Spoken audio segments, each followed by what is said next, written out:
Hi guys and welcome. On this video, we're going to review a couple of popular credit card traps. How do they work? And what can you do in order to avoid them? Your credit card is intended to make things convenient for you.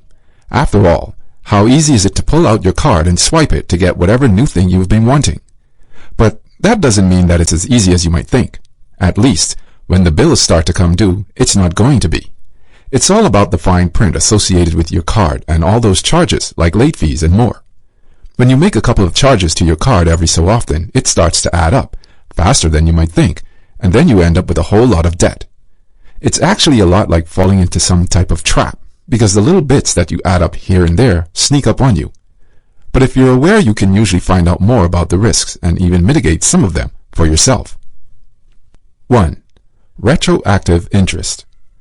It's common to be offered a 0% introductory period when you sign up for a credit card, but they're not exactly the same. That's what you need to watch for. A lot of credit cards will offer you that 0%, and when you're making a purchase, the 0% sounds good, but it only lasts for a set amount of time. When the promotional period ends, you have to have the entire balance paid off, or you get charged retroactive interest. You also get charged at a high rate, generally. You'll find that most retailers will make this type of offer, but check the fine print, and you'll see that interest charges are retroactive when the promotional period ends. Sure, 0% financing can be an awesome deal. You just need to make sure that you understand the terms and that you know the difference between waiving interest and deferring interest. Plus, you should make sure you can pay off the purchase before the promotional period ends. You'll wind up paying a whole lot more if you don't. 2. Upgraded cards. Just hearing that term, gold card, sounds pretty great, right? Well, you'll find a number of different cards with great sounding names like silver, platinum, and palladium, offered with a number of different credit card companies. In many cases, these cards used to mean something, like higher income requirements or amazing spending limits, but in general, these labels no longer mean anything at all, except that you feel prestigious. What you should be doing is looking at the features of the card you choose, like interest rates and fees, and even rewards, not what color the card is or what you get to call it. You can even find out more on our credit card page. 3. Minimum payment. When you look at your credit card bill, that minimum payment seems really tempting. It's usually a small number that seems really reasonable and easy to pay each month. But when you do it, you end up even further in debt. That's because the minimum is usually only going to take care of the interest charges, so you end up with the same principal balance due. As interest rates continue to come in, you end up paying more and getting nowhere. The best thing to do is to keep your balance low all the time and to make payments larger than the minimum. You don't want to be caught in a trap that causes you to spend several years paying off your balance, and far more money than if you'd bought the item outright. 4. Pre-approved offers. How often do you get a really great looking credit card offer in the mail? It says, important, on the outside, and you think that you must be special, right? And then you open it up and find out that you've been pre-approved. But that pre-approval means very little. All it means is you met the minimum criteria that the credit card company requires to offer you a card.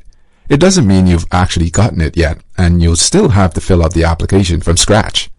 You want to make sure you don't fall into one of these traps of thinking this deal is special and only for you. 5. Fees on top of fees. Annual fees are becoming common, and interest charges have always been around, but you could end up with even more fees if you're not careful. Going over the limit, paying late, replacing a card that gets lost, making purchases or withdrawals overseas, all of these things can cause additional fees. Even worse, you can now even be charged a fee simply for canceling your credit card. So many people were getting fed up with all those fees that they decided to close their cards and be done with it. So the companies decided to make money on that as well, and now there's a cancellation fee on some cards. If you don't use your card frequently, or frequently enough for the company, you can sometimes be charged an inactivity fee as well. It's important to keep an eye on everything you can for your credit card, so you know what's happening and when. 6. Interest rate increases. Your interest rate can be increased without warning or with very little warning, which means you start getting further in debt just on those charges. In some cases, these increases are because of something you did, such as paying late or going over the limit. Other times, they happen just because. The best thing you can do is to make sure your credit card balance is paid off in full each month and that it's done on time. Automatic payments that are transferred from your bank account at the same time every month can be a great way to go about it. After all, just one late payment, even a single day late, could cost you up to $50, and it could mean that your interest rates double too. What you should know is that you can actually opt out of an interest rate increase. That doesn't mean you get to keep your current interest rate indefinitely. It means that you get the opportunity to pay off your balance at the previous rate, and then your card will be closed out. It means you're going to lose the card, but you don't have to deal with the interest. You do have to call the company and speak to customer service in order to do this, however, and it must be done by a specific deadline. 7. Cash advance. It sounds great to be able to pull money that you don't have at any time, but it can actually do a whole lot more harm than good. The reason for that is cash advances actually have a much higher APR than just about anything else you could do, and they also have transaction fees. You may not even know about those fees and costs unless you carefully read the fine print and all the terms. When you decide to use your credit card to get money out, it can actually cause harm in a number of ways, not the least of which is that it encourages you to spend more recklessly. If your balance is really low and you pull out money, you could end up going over the limit quite easily.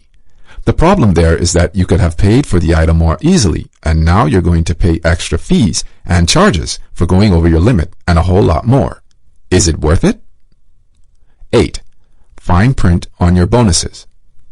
Most credit cards are going to offer you some type of sign-on bonus. Maybe it's cash back, or maybe it's a set number of points for opening a new account, but it's usually not that easy. Usually, you're going to have to do something in order to get that bonus, whether it's spending a set amount each month or a one-time purchase. Those restrictions and rules are usually quite difficult to reach, especially when you're trying to stay within your budget. You may even get special offers for a really high percentage back, but it works only at specific retailers or locations. You might get special deals only for a set amount of time, or there may even be restrictions on how much you can earn, even if you do fall into the right category. Rewards cards can be another trap that many people fall into. Sure, you get something cool and you get it for free, but that only works if you spend the same way you normally would, and not if you decide to spend more so you can get that special reward. You should also make sure that you look at rewards cards and options before you pick something out. They're not all the same, and that's why we've created a credit card page to help you find out more. 9. Watch the special perks. Whether it's rewards, points, discounts, or anything else, it's important to watch out for the details on any card you choose. You could get higher interest, higher fees, and a whole lot more problems if you're not careful. So those perks may not actually be worth it. In fact, store cards are some of the best for giving you rewards when you buy from them, but when you buy from somewhere else, you definitely don't do as well as you might think. Bottom line, what it's going to come down to is reading the fine print.